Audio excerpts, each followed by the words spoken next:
Good afternoon po mga kababayan, ma'am sir. This is Jam, the Filipino channel ang inyong pong lingkod. So today is February 4, 2026 at tayo ngayon napupunta dyan yan sa may Centro Escolar University sa Makati, Legazpi Village, mga Esteban Street, De La Rosa, Makati po yan, Legazpi Village sa San Lorenzo, Makati. At dadalhin po natin sa may The Generics Pharmacy, West Rembo, Luna Street, Rizal Station, West Rembo, Taguig. Doon na naman tayo napapunta. Ano ba yan? Okay, so magbabalik po tayo mamaya konti po pag nakuha na po natin sa disclaimer lamang po content po natin ni Kalsada at hindi ang passenger. Kaya naman sakasakali man po na may marinig kayo mga pangalan ng lugar, pangalan ng tao, pangalan ng organizations, government o private man yan, ay wala pong kinalaman ng channel nito at wala pong pinapatungkulan. Lahat po na pinag-uusapan dito ay pawang dito lamang po yan sa loob at wala pong pinapatungkulan sa labas. Okay po, magbabalik po tayo mamayang unti pag nakuha na po natin sila. Minsan napapabayaan natin ang kalusugan ng ating atay. Liver Gold, araw-araw. May milk thistle at vitamin B complex para malinis ang atay at tuluyang sigla. Take charge of your liver's health. Liver Gold. Love your liver? Live your life. Si Liver Eat's vitamin B complex is the generic name of Liver Gold. Ito ang inyong mga pinagkakatiwalaan sa pagbabalita Orly Trinidad, Delo del Prado, Joel Reyes Soler at Rowena Salvacion. Sunod na sa Super Action DWB at WBET. Nakilala ko si Power Cells 12 years ago because I am asthmatic. Ako kasi yung radio personality na hindi mo ako mapa-endorse kung hindi ko nasubok sa sarili ko. Sinubok si Bing Papi Arakel noong panahon ng pandemic. Naging kasama ko sa panahon na laban na yun ay ang Power Cells Zero Capsule. Ako si Erlinda Bing Papi Arakel. Nagtitiwala kay Power Cells dahil kay Power Cells ako ngayon ang sandigan. Mahalagang paalala, ang Power Cells brand ay hindi gamot at hindi dapat gamitin paggamot sa anumang uri ng sakit. May mga araw talaga. Ay, Diyos ko. Ang pananakit ng katawan, maging pamilya at kaibigan, walang takas sa sakit ng katawan. Buti na lang, may Fast Relax. And they want to share the relief. You too can share the relief. Fast Relax, may ibuprofen at paracetamol. Share Fast Relax. Share the relief with the ones you care about. Ibuprofen plus paracetamol is the generic name of Fast Relax. If symptoms persist, consult your doctor.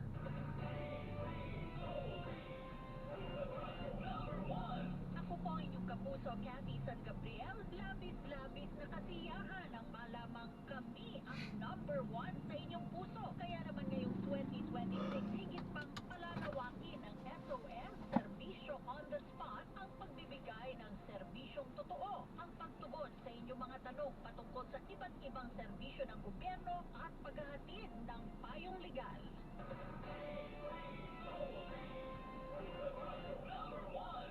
Sino dito ang nangangailangan ng haplos? Ito pwedeng ihaplos dito, Sa Pilipinas, ngayon maswerte na sila pag may isa silang ini-schedule. Oo, ano naman kasi gumaganda na daw yung yung binabantayang stock exchange ba yan dyan? Kapag gumaganda ko yan, baka gumagalaw-galaw na ang ekonomiya natin. Yan ang gusto natin. Tutukot tayo sa issue ng mga bilihin, presyohon, yan. Tapos mas marami pa ho yung mga mamumuhunan sa bansa ho natin. Pag maingay sa politika, nako, walang mangyayari. Balikan natin si LA. Report partner si Luisito Santos. Petisyon na kumukwestiyon sa constitutionality ng Independent Commission for Infrastructure ay binasura ng Korte Suprema. Luisito Santos, LA. Kapag ibinasura ng Korte Suprema ang petisyon na kumukwestiyon sa legalidad ng Executive Order number 94 na nagtatatag sa Independent Commission for Infrastructure o ICI. Batay sa resolusyong isinulat ni Associate Justice Samuel Carlan na bigo ang mga petitioner na sina Tito Paras, Manuel Enzo Luna at Atty. Ferdinand Dubacio na sumunod sa basic requirement para sa judicial review. yan ay nang nabagin nila. Itong hierarchy of courts doctrine na direkta nilang isampa sa Korte Suprema Petisyon nang hindi pinapadaan sa lower court. Binigyan din ng Korte Suprema na itinatagang ICI bilang independent ad hoc fact-finding body para mag-investiga sa mga aligasyon ng anomalya sa mga government flood control project sa buong bansa. Iginit pa ng SC na walang may pakitang aktwal na kaso ang mga petitioner na magpapatunay na nalabag ang kanilang mga karapatan o naka-apekto sa kanila ang executive order. Sa petisyong itinapa ng mga petitioner, kanila iginit na nilabag ng Executive Order number 94 ang Equal Protection Clause, hindi magkilala sa legislative power ng Kongreso, Office of the Ombudsman at ng Commission on Audit. Sinasama ng Jackie po. Double B. Totoo. DZWD, Pantay, Bagyo! Babantayan natin ang bagyong Bashan. Mamaya, pagkatapos ng ating report niya mula Pag-asa, ating alamin muna, partner, ha? Si Sir John John Manalo. Manalo, weather specialist ng Pag-asa, Sir John. Sir John, magandang hapon po sa inyo. Nasa na ho si Lola. Bagyong Bashan. Magandang hapon din po at ganun din sa ating mga taga-subaybay. Ito po ay nasa layong 665 kilometers east ng Hinapuan, Surigao del Sur. Ito po ay may lakas ng hangin malapit sa sentro na umabot ng 55 kilometers per hour at pagbugso na umabot ng 70 kilometers per hour. Ibig sabihin ay nananatili pa rin ito na tropical depression sa ngayon, pero sa mga susunod na oras, within this day, nakikita natin sa ating analysis na ito ay mas lalakas pa into tropical storm. Sa kasalukuyan, ito ay kumikilos pa westward sa bilis na 15 kilometers per hour. Yung pong signal number 1, yan lamang nakikita niyong mananatiling signal o pag tumataas talaga tataas po yung Magtataas signal pa number tayo 2. ng ibang signal. Yes po, kapag po mas nag-intensify pa ito, yung mga signal natin ay mas itataas pa natin into signal number 2 kapag naging tropical storm. Tropical storm. Naku po, sandali, yung pong area kung saan maglalandfall, nagbago ba? Or saan ho? Pwedeng eksakto, baka meron na tayo nasisilip dyan para paghandaan na rin ang ating mga kababayan, sir. Sa pagitan pa rin po ito ng Surigao del Norte at Surigao del Sur. Kailan po? Mainly, Caraga po. Sa Thursday po, bukas po ito ng gabi, opo, mga around sa gabi po, 8 p.m. onwards po. On 8 p.m. on Thursday. Oo, tulog pa naman ng mga tao. Nakakabang mga oras. Correct, dapat maaga mag-evacuate doon. Pero kailan po ang labas ng PAR?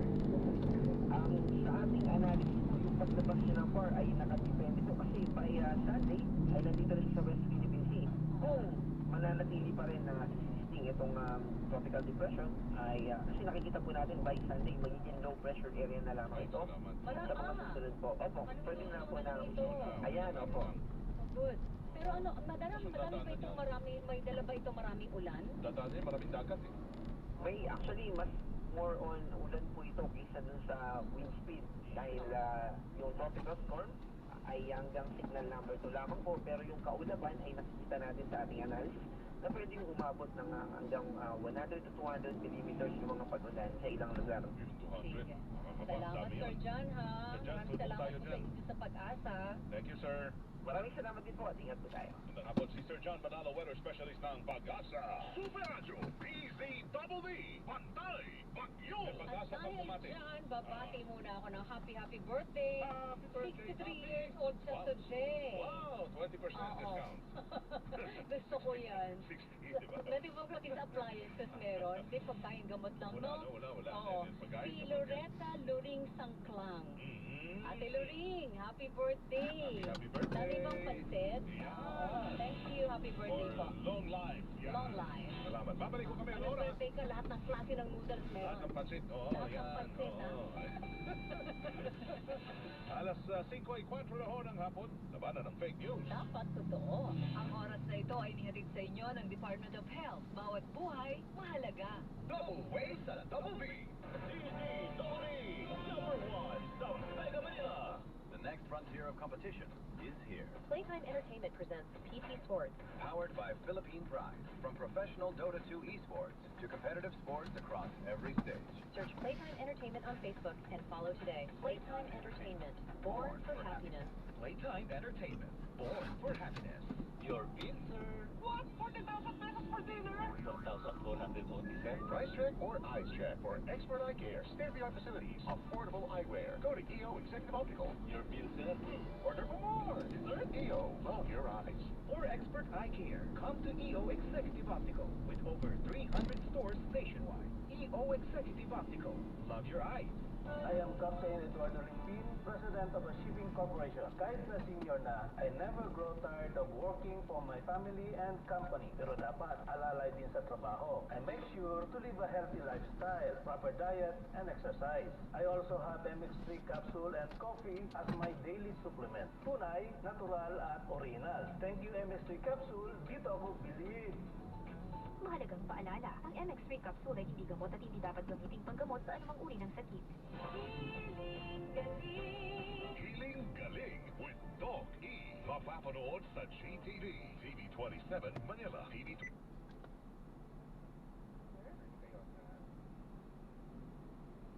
Attorney kayo sa Sige mo pang shopping yung ganyan na connection.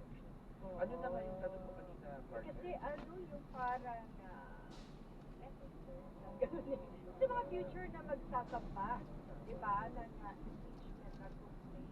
At saka may judicial question, kaya nga ito inakyat sa Korte Suprema. At ano rin yung pagkakaiba doon sa naging impeachment complaint na unang impeachment complaint na idineklara ng unconstitutional ng Korte Suprema. Doon sa naging proseso naman ng impeachment complaint laban kay Pangulong Bongbong Marcos. Kasama na natin ulit si Attorney Susie Cayorza. Magandang hapon po ulit. Attorney Cayorza.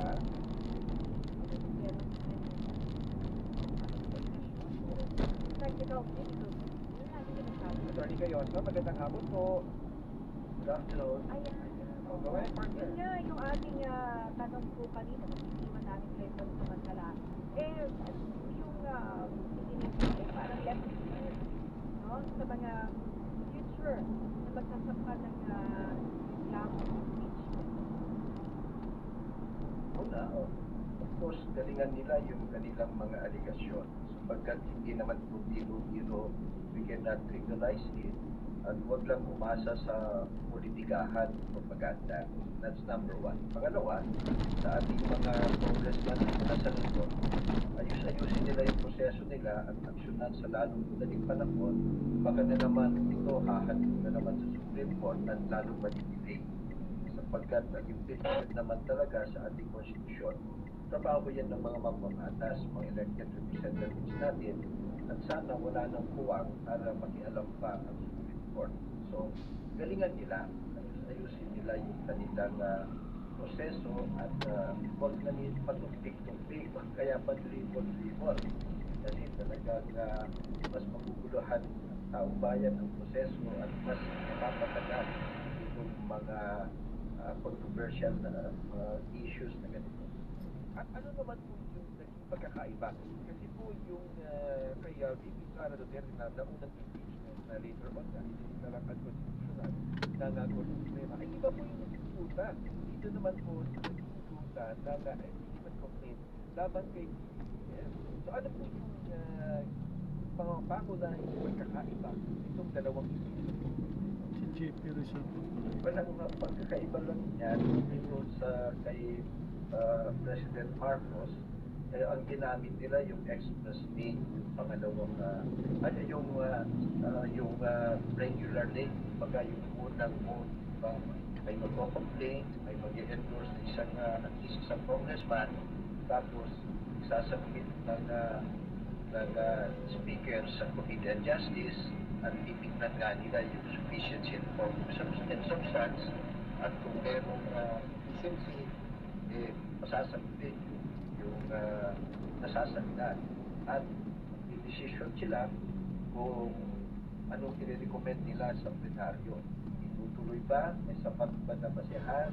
Wala. Then pagbubotohan ng plenaryo. Kasi ultimately, yung plenaryo naman nag-decide yan. Yung kay VP Sara naman, ang nangyari noon, ginamit naman yung express name na it is a valid and clear constitutional process.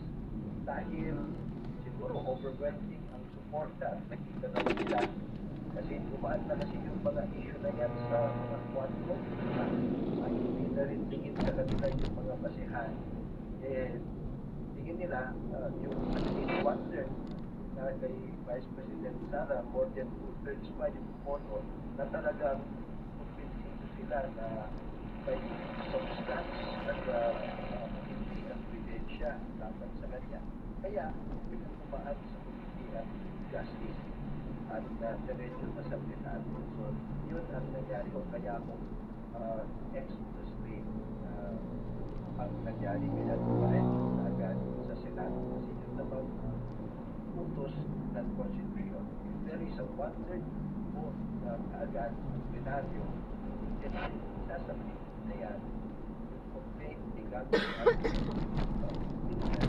at sasabit yan sa Senado. Sa Senado dapat agad-agad yan sasabit yung matatagdan yung siguro mga congressman at yan araw-araw kung nila yan hanggang makapag-desisyon sila. Nangyari kasi sa Senado, yan na dribble at tumakbo tuloy ang nasasagdan sa Supreme Court at yung mga naging controversial na decision. Alright.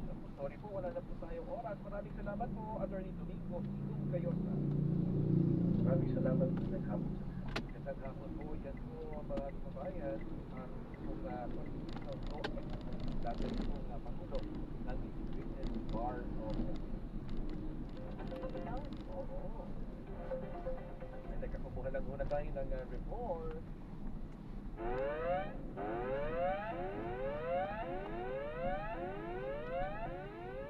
Sige, partner. Yes, PNP Anti-Cybercrime Group bumuuna ng team para imbestigahan ang nasa likod ng pagpapakalat ng fake medical bulletin ni Pangulong Ferdinand R. Marcos Jr.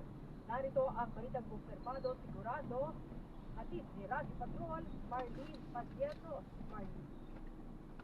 Bumuo na ng special team ng PNP Anti-Cybercrime Group para sa nagpapatuloy na investigation hinggil sa kumalat ng fake medical bulletin ni Pangulong Ferdinand Marcos Jr. Ayon kay ACG Director Police Brigadier General Wilson Ascueta, gumugulong na ang kanya ng cyber patrolling at online investigation sente upang matukoy ang nagpakalat ng dokumento na nagdulot sa kirituhan ng publiko. Nakakatugnay na rin ang PNP sa iparahensya ng pamahatamaan at sa pamunuan ng St. Luke's Medical Center. Gayunman, ismanggi muna ang magbigay ng detalye si Ascueta kung ano na ang nangyari sa investigasyon. Yan ang balitang kumpirmado sigurado. Ito ang Radyo Patrol, Marlene Padierno, DZMM. Maraming salamat, Marlene Padierno. Ang balitang ito ay hatid sa inyo ng Smart, the #1 dishwashing paste. Tanggaling-galing! Okay, paano magbabalik-balik po ang DZM? Anong take mo? Hatid sa inyo ng Playtime Entertainment. Born for Happiness. Ang programang ito ay hatid sa inyo ng Pride Detergent. All you need is pride.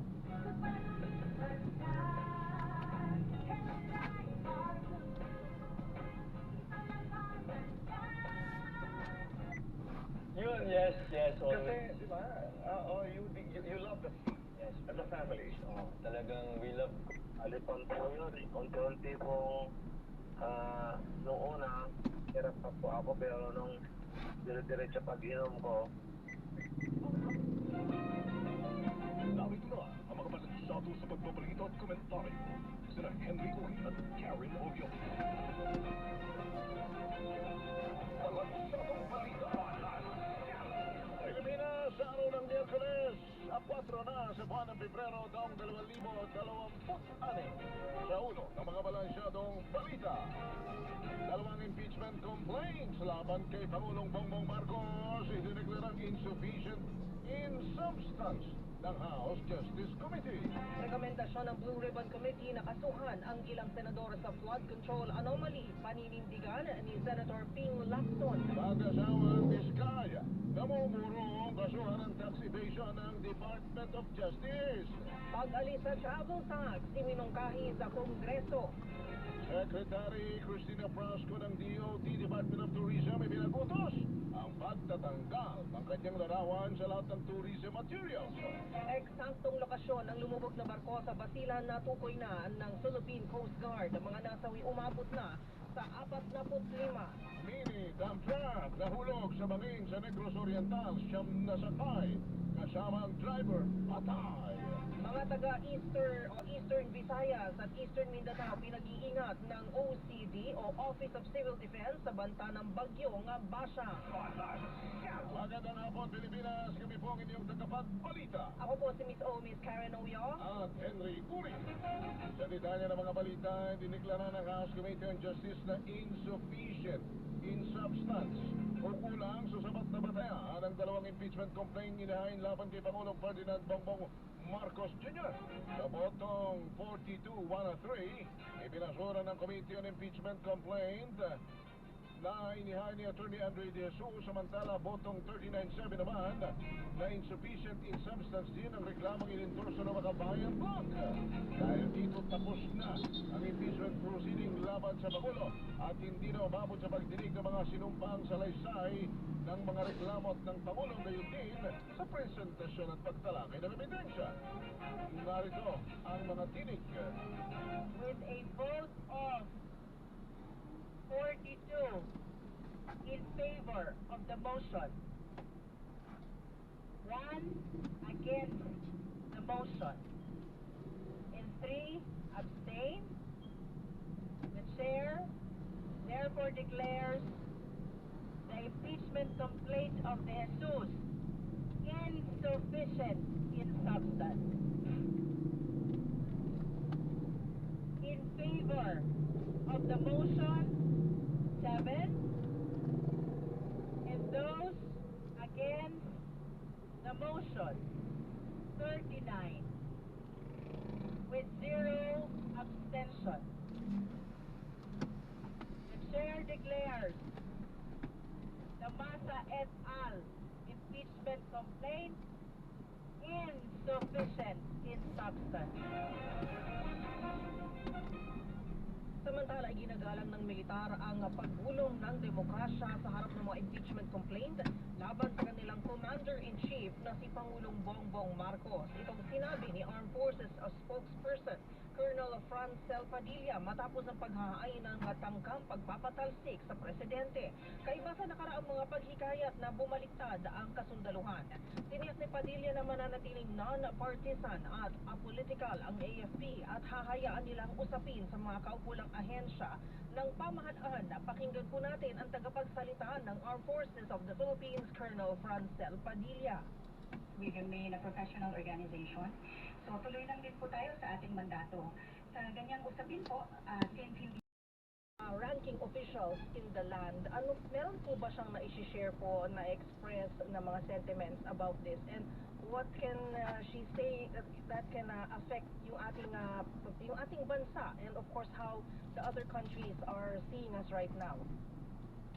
Ako, sa ngayon po, I cannot speak on her thoughts on that.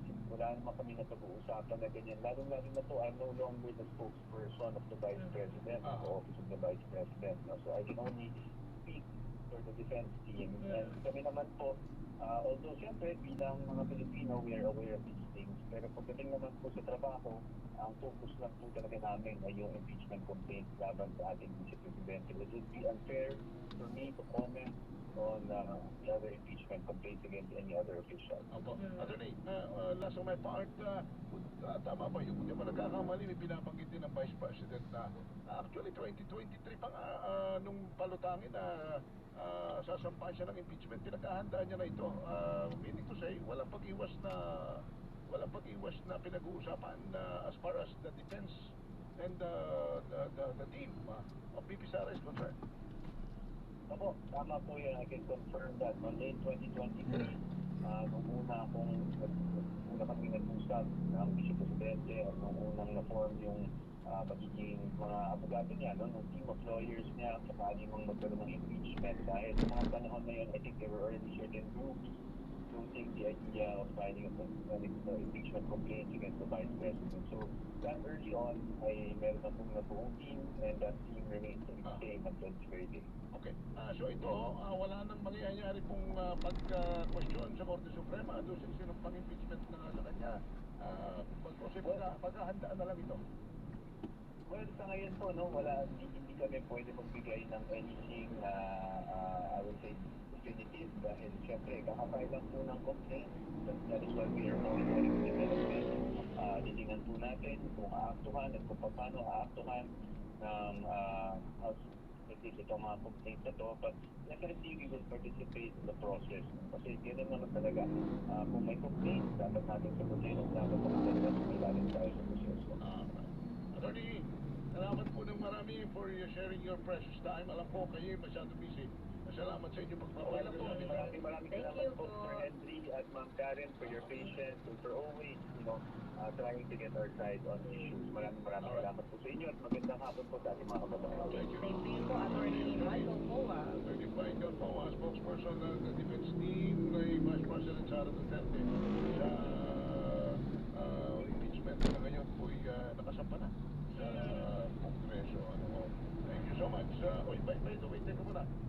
Kung kayo po'y nagbabasa nung the situation report sa news website, sa Facebook, nagsagawa po sila ng 24-hour poll. Ito po ay, ang title po nila rito ay Media Poll for Potential 2028 Presidential Candidate. 24-hour nila ginawa ito simula kahapon, tapos sa loob ng 24 oras hanggang kanina ay lumalabas po rito na doon po sa mga sumagot, doon po sa situation report Facebook page, lumalabas po na 97.6% ang mga netizen na ibig napupusuan, sabihin na natin na maging presidente sa 2028 si Vice President Sara Duterte. 97.6%, 2.2% si Senator Risa Ontiveros, and 0.2% si DILG Secretary Remulla. Makikita po ninyo yan sa the situation report. Tignan natin as of 1:25 p.m. of February 4. Sinimulan po nila ito kahapon, February 3, 1:25 p.m. din. So 24 hours po nila itong sinorvey. Ang lumabas po ay 97.6 sa mga citizens ay napupusuan si VP Sara 2028 for President, and Risa Ontiveros Senator 2.2%, and DILG Secretary John Vic Remulla 0.2%. Inom ka daw muna ng tubig, walang ka na ng boses. You go to the situation report Facebook page. Para makita po ninyo ito. Uso kasi itong ganitong boses kanya. Nakiuso tayo, di ko alam kung kay ni Rogers ba ito, kung Lionel Richie ba ito. Ano ba yan? Kung Bastang ba ito, partner. Ay, wow! Napag-aalaman tuloy ang idara. Kung ano yung... Perfect! Ano yung uso nung panahon natin? Husky daw. Husky daw na? Oo, Chichu. Ow! Joke lang. Babalik tayo ako si Henry Uri. At ako po si Miss Karen Oyon.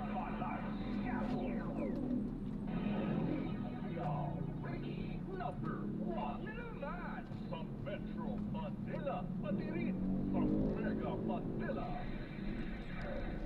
Katulong ng Ready Mo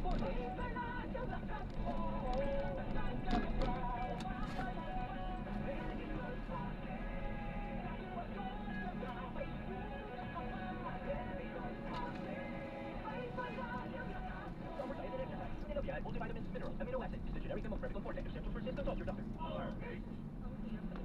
Pagbabayad ng gamot sa lagyan. Buti, may Kinilet. Chewable paracetamol and candy flavors. Madaling mainom, kaya ginhawa para sa amin. United Home Kinilet. Chewable paracetamol and candy flavors. With maintenance sa diabetes sa cholesterol, kasabay na Transtar. May 5B vitamins in high levels. Tulong para sa nerve repair and protection. Tulong iwas obesity with proper diet and healthy lifestyle. Ask your doctor about Transtar. Ilang po ang Cellular, number one sa diabetes.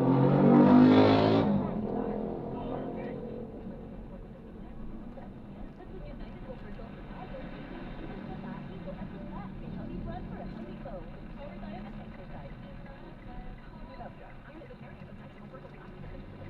United Home Care for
Ay, ayan, so na-drop na natin sila. Maraming salamat po sa panonood. Hanggang sa muli, ingat. God bless. Paalam po.